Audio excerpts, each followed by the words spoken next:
Olá, meu querido irmão, minha querida irmã. Estamos aqui para mais um estudo bíblico, na confiança que o Espírito Santo tem estado nos conduzindo e tem trabalhado nossa vida, para que eu e você possamos hoje aprender mais daquilo que Deus tem na nossa vida. E eu quero hoje tratar com você este tema que vai aparecer na sua tela agora aí.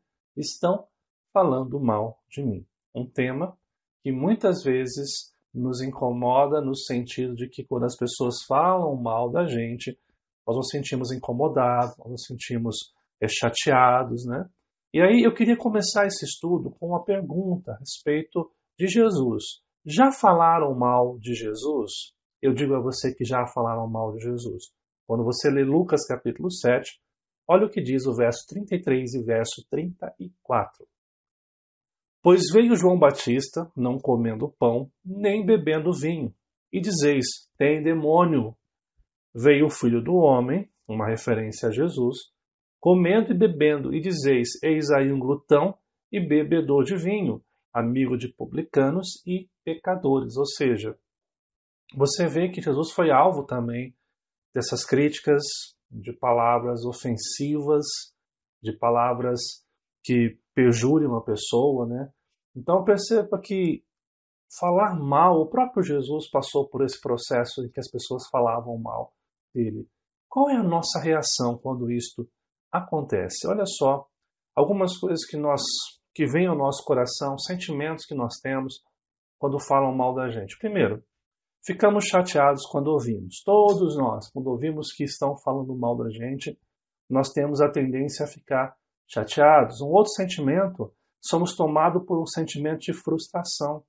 Ou seja, a gente se frustra com a situação que nós estamos ouvindo ou com as palavras que muitas vezes são mentirosas, né?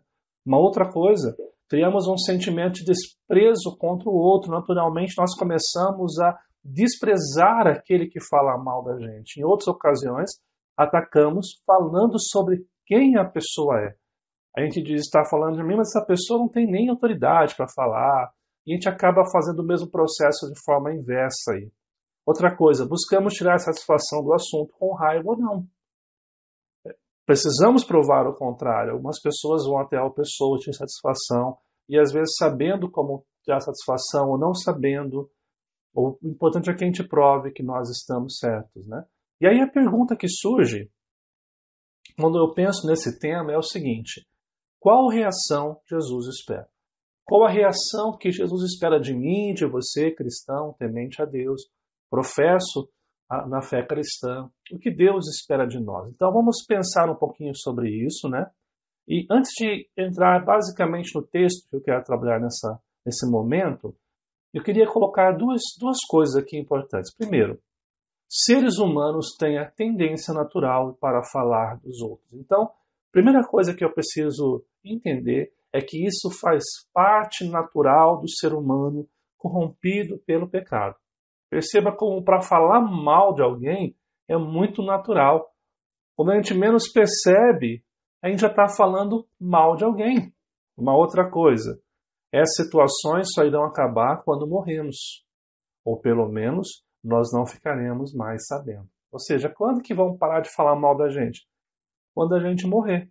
E se estiverem falando da gente, a gente não vai mais saber disso, ou não vai se importar mais com isso. Então, pensando nesses dois pontos que eu trouxe aqui, eu quero então entrar num texto, um ensino de Jesus, que se encontra em Mateus capítulo 5, dos versos 11 e verso 12, apenas dois versos que nós vamos trabalhar neste momento de estudo da Palavra de Deus. Vamos então ler esse texto da Palavra de Deus, que assim o diz. Bem-aventurados sois quando, por minha causa, vos injuriarem e vos perseguirem, e mentindo, disserem todo o mal contra vós. Regozijai-vos e exultai, porque é grande o vosso galardão nos céus. Pois assim perseguiram aos profetas que viveram antes de vós. Esse é o texto da Palavra de Deus, e eu queria pontuar aqui qual o contexto que Jesus pronunciou essa verdade.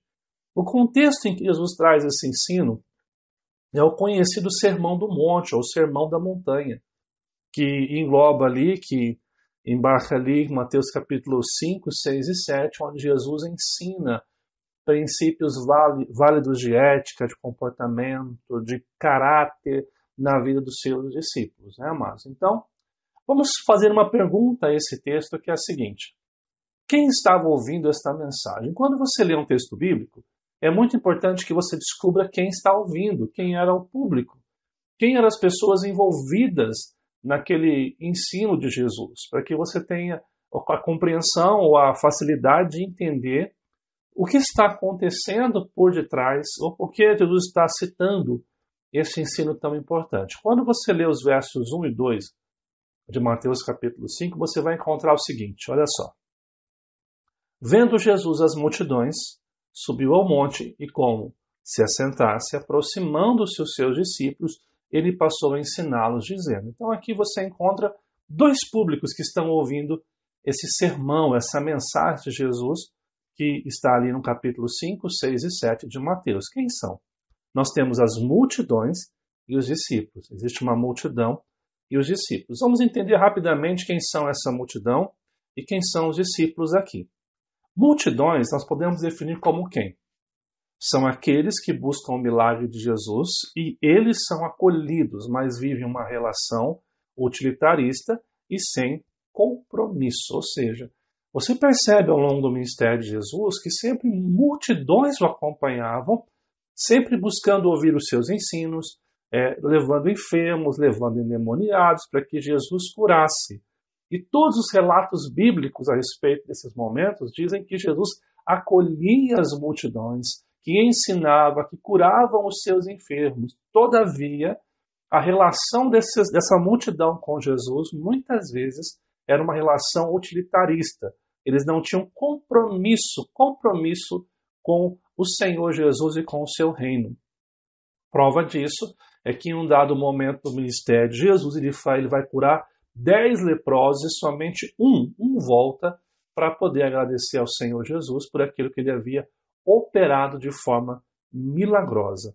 Então, quando você pensa em multidão, é esse conceito que nós devemos ter. É claro que nós sabemos que no meio da multidão haveriam aqueles que iriam crer, que iriam se compromissar e se tornariam então discípulos de Jesus. E assim eu parto para a ideia do que é um discípulo. Discípulo são aqueles que creem que Jesus é o Filho de Deus, em primeiro lugar, e vivem diariamente a partir de seus ensinos e glorificam a Deus com suas ações. Então, quem são discípulos? São aqueles que creem que Jesus é o Salvador das suas vidas e diariamente estão trabalhando, estão labutando para viver o ensino de Jesus nas suas vidas, e as suas atitudes, palavras e ações sempre visam a glória de Deus, o propósito maior de Deus e não a si mesmo.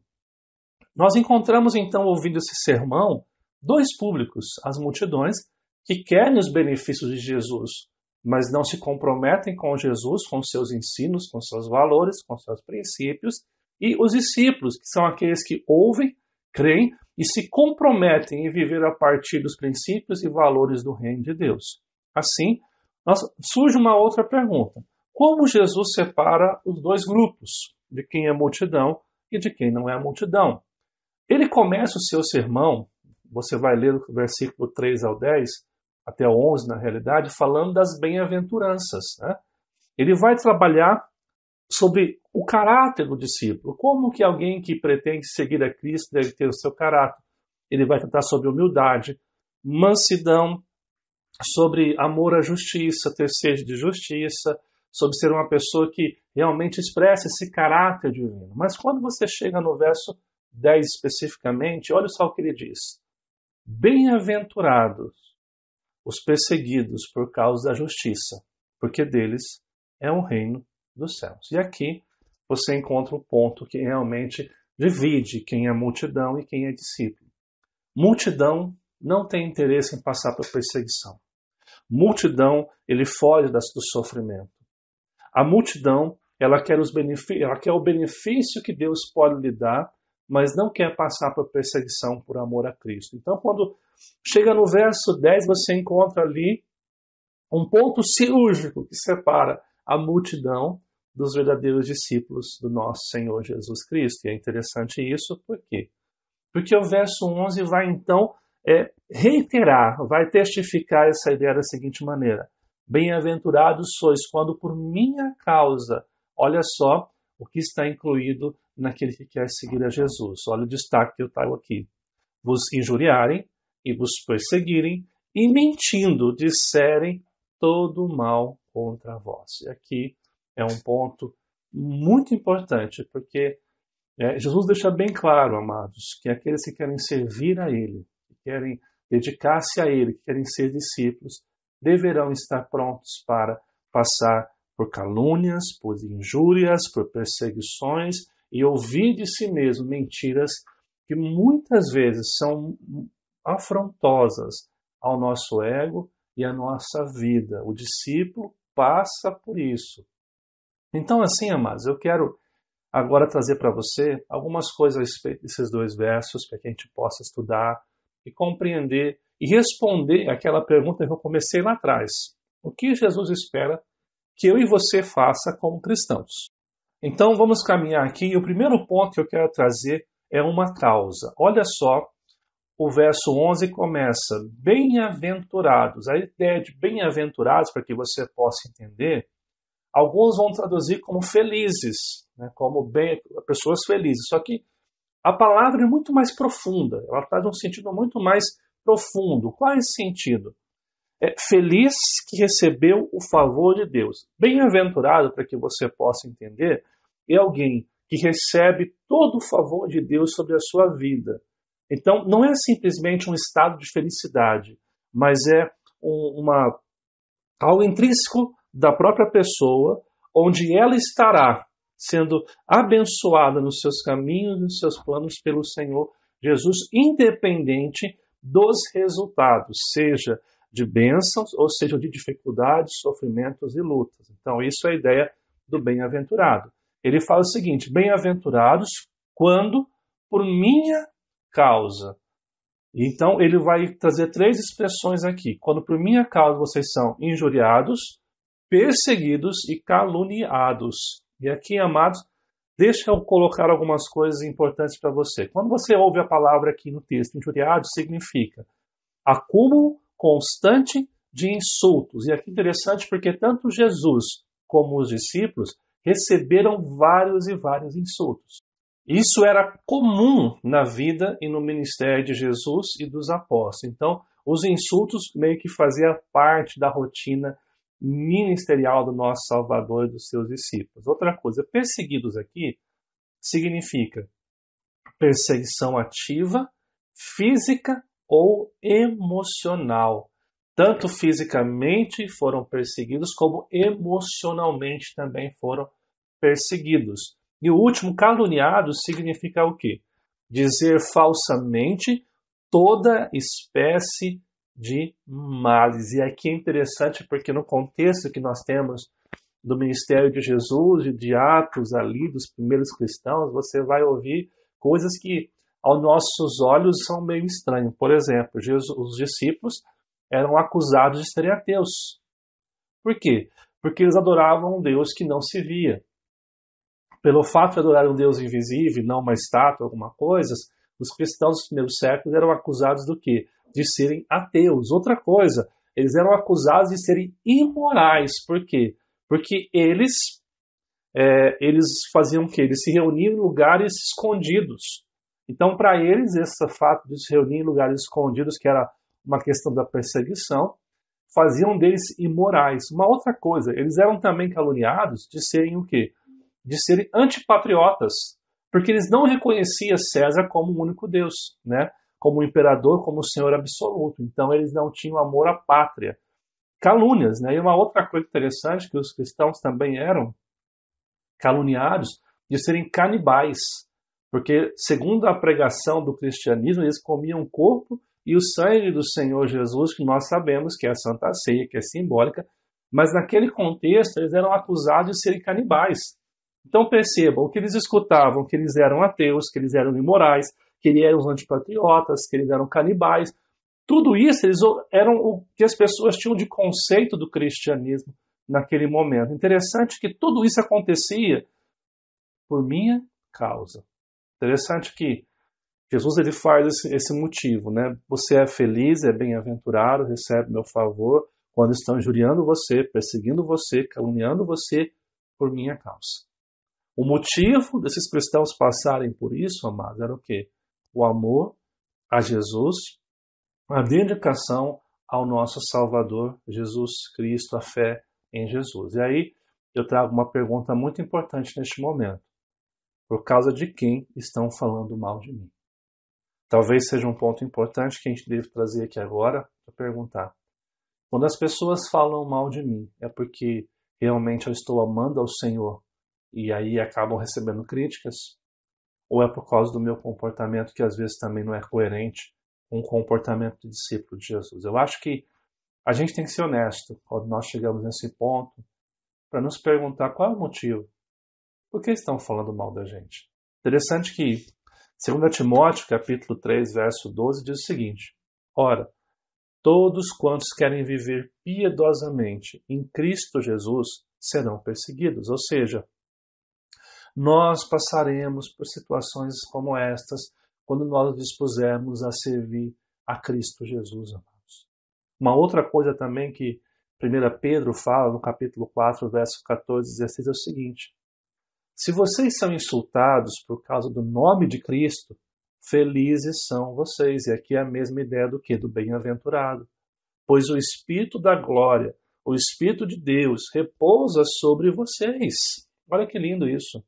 Se algum de vocês sofre, que não seja como assassino, ladrão, criminoso, ou como quem se intromete em negócios alheios. Contudo, se sofre como cristão, não se envergonhe, mas glorifique a Deus por meio desse nome. Olha que tremendo isso. Eu acho que nós temos que olhar para esse texto de Mateus capítulo 5, verso 11 e 12 e fazer essa honesta pergunta. Qual é a causa? Qual é o motivo que estão falando de mim? É porque de fato eu tenho me dedicado a amar o Senhor como discípulo do Senhor? Ou é porque talvez no meu comportamento, na minha ética, nos meus valores, eu não tenha sido aquilo, não estou sendo aquilo que Jesus espera que eu seja? Eu creio que essa pergunta, esse olhar, essa causa do porquê estão falando da gente, seja primordial para a nossa conversa. Então a primeira coisa que Jesus aponta no seu texto de Mateus capítulo 5, verso 11 e 12, é uma pergunta honesta para mim e para você. Qual é o motivo? Por que estão falando da gente? E aí, no segundo ponto, Jesus pede uma atitude. Qual a atitude que ele pede de mim e você? Olha o que fala o verso 12. Regozijai-vos e exultai. Aqui nós encontramos aqui duas expressões. Regozijai significa o quê? Esteja excessivamente alegre. Olha só, que estranho para nós isso. Segundo, exultai, que significa expressa de forma incontida. A máxima aqui, amados, é que Deus não espera que tiremos satisfações pelas calúnias. A ideia é essa. Mas que pelo Espírito tenhamos uma atitude de alegria incontida por saber que somos caluniados por causa de Cristo. É como se ouvir essa palavra que às vezes nos incomodava seja motivo de alegria em saber que nós estamos passando por isso por causa de Cristo Jesus. Há uma tradução livre de William Henry que fala o seguinte: regozijem-se sim, encham-se de alegria incontida, que na tradução, amados, significa saltar de alegria. A ideia é que a alegria em nosso coração por conta do quê? Porque nós estamos passando por isso por amor a Cristo. Ou seja, é saber que nós estamos fazendo aquilo que Deus espera. É interessante porque os ensinos e valores do reino de Deus, eles são completamente antagônicos à realidade que nós entendemos ou acreditamos. Por exemplo, para mim e para você, ter uma boa posição é ser sempre o primeiro em tudo. E a Bíblia diz que o primeiro deve ser o último. Aquele que quer servido deve primeiramente servir. E aquele que deveria estar triste pela calúnia deve se alegrar por passar por isso, por amor a Cristo Jesus. Percebam o quão tremendo e quão desafiador são os ensinos do nosso Jesus para mim e para você. É nesse ponto, como eu disse anteriormente no começo do estudo, que Jesus separa os discípulos da multidão, porque as multidões não querem se comprometer com isso, as multidões não querem rejeitar o seu orgulho, o seu ego. As multidões não têm um compromisso com Jesus, os discípulos estão dispostos a passar por isso com alegria, sabendo que a recompensa nas nossas vidas não está nessa vida, não está naquilo que nós vamos tocar, mas está no céu com o nosso Salvador, nosso Senhor Jesus Cristo. Eis aqui a grande bênção que nós recebemos da parte do nosso Senhor e Salvador Jesus Cristo, amados. Então, interessante que essa atitude que Jesus espera de mim, de você, nos momentos que alguém está falando mal da gente. Interessante que quando você lê 1 Pedro capítulo 3, dos versos 3 a 17, nós encontramos assim lições extraordinárias que eu quero compartilhar com você aqui. Quem há de maltratá-los se vocês forem zelosos na prática do bem? Quem há de fazer isso? Mas olha só, todavia, mesmo que venham a sofrer porque praticam a justiça, vocês serão felizes. A mesma ideia do bem-aventurado se encontra no texto de Pedro aqui. Mesmo que venham a sofrer porque praticam a justiça de Deus, vocês serão felizes. Não temam aquilo que eles temem. Não fiquem amedrontados. Agora preste atenção na continuação. Antes, santifiquem Cristo como Senhor em seu coração. E aqui a ideia do quê? Que habite ricamente Cristo em vocês. Estejam sempre preparados para responder a qualquer pessoa que lhes pedir a razão da esperança que há em vós. Ou seja, estejam prontos para defender a fé de vocês. Contudo, detalhe importante, façam isso com mansidão e respeito, conservando boa consciência, comportamento de alegria e não de tirar satisfações com raiva, com ira.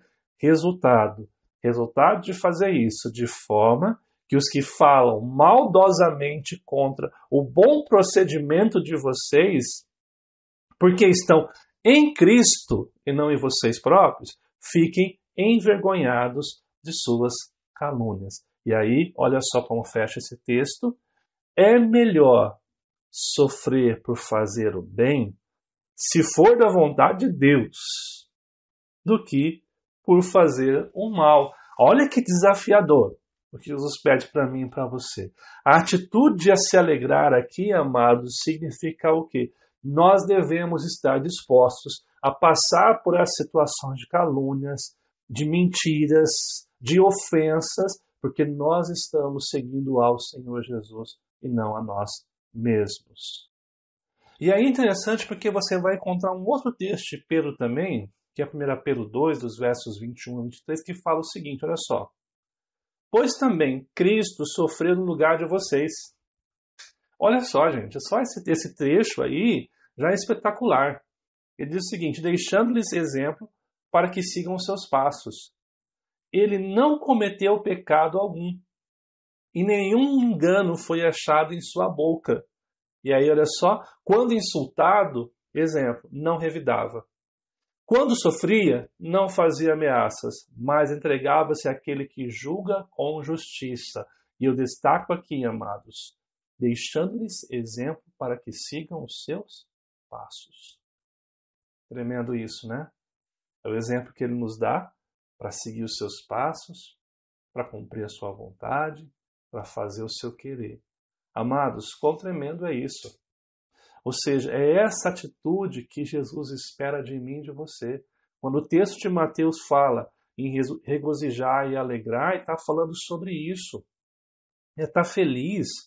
Não porque a gente está feliz porque a gente sabe que Cristo está cuidando da gente. Olha um exemplo tão maravilhoso. Jesus, quando insultado, não revidava, quando sofria, não fazia ameaças, mas entregava-se àquele que julga com justiça.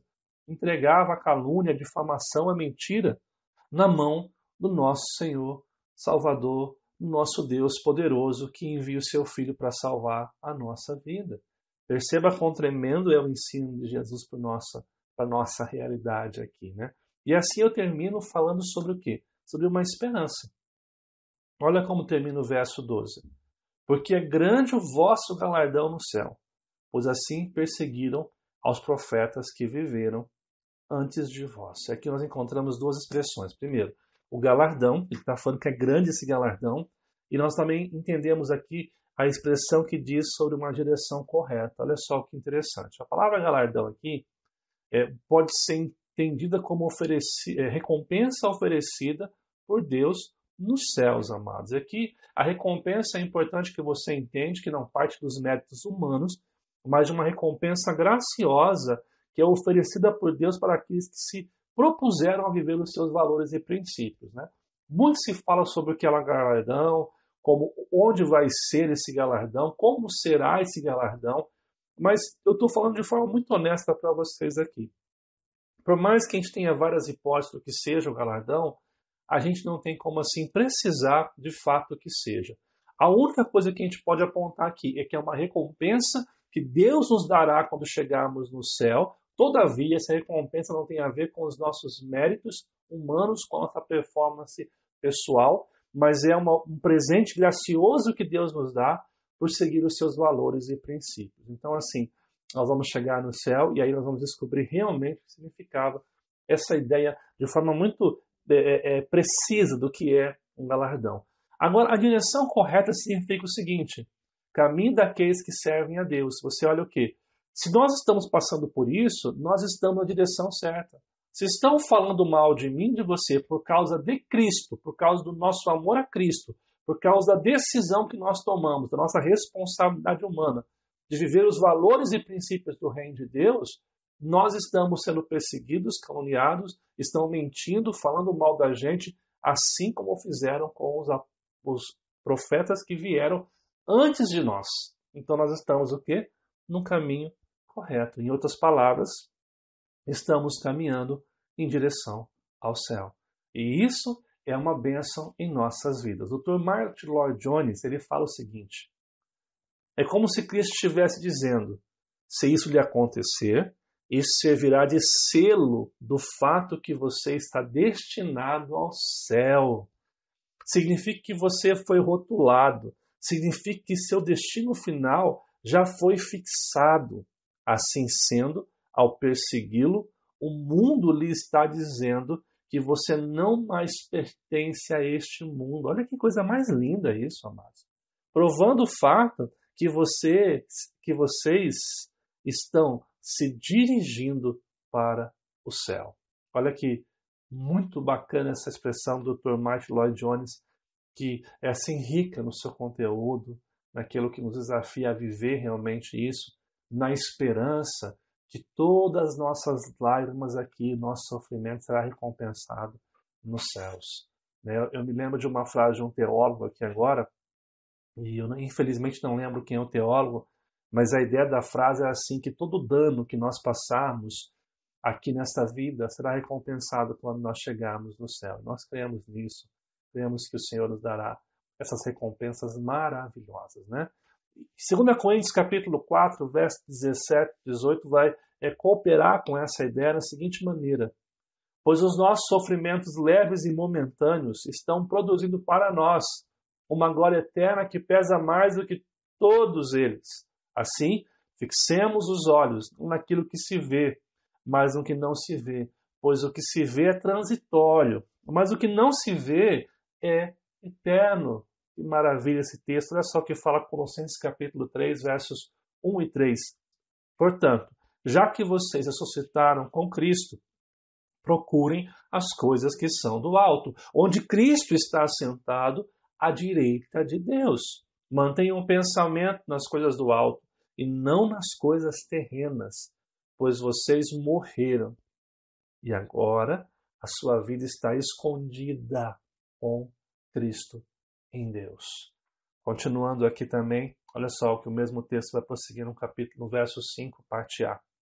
Assim, ele está vindo daquela ideia que nós lemos aqui anteriormente: façam morrer tudo que pertence à natureza terrena de vocês. O que tem que morrer segundo o verso 8, né?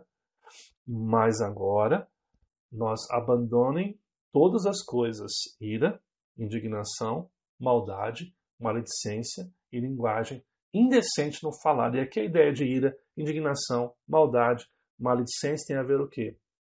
Com a ideia que nós trouxemos no começo, de tirar satisfação, de ficar com raiva, de ter ódio da pessoa, de querer que a pessoa sofra porque está falando mal da gente.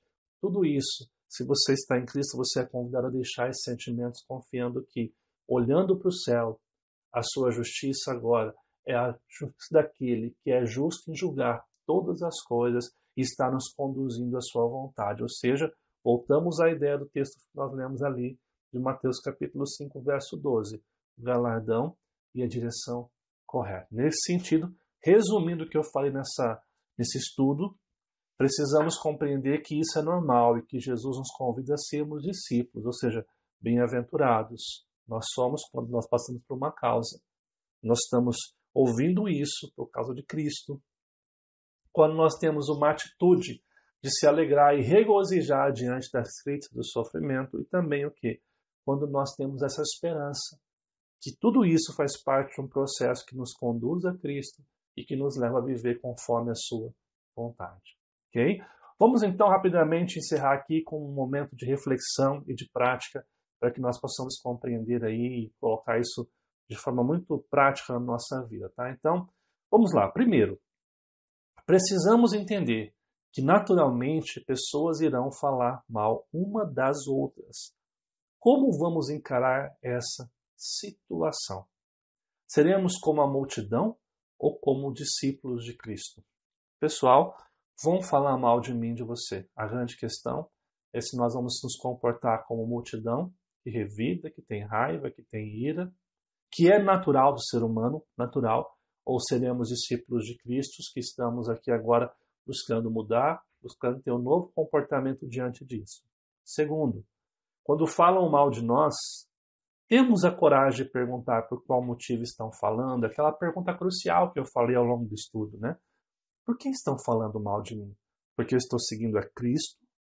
Ou porque os meus valores, princípios, minha ética não condiz com os valores e princípios e a ética do reino de Deus? Uma pergunta difícil, mas que nós devemos ter coragem de fazer se nós queremos ser discípulos do nosso Senhor.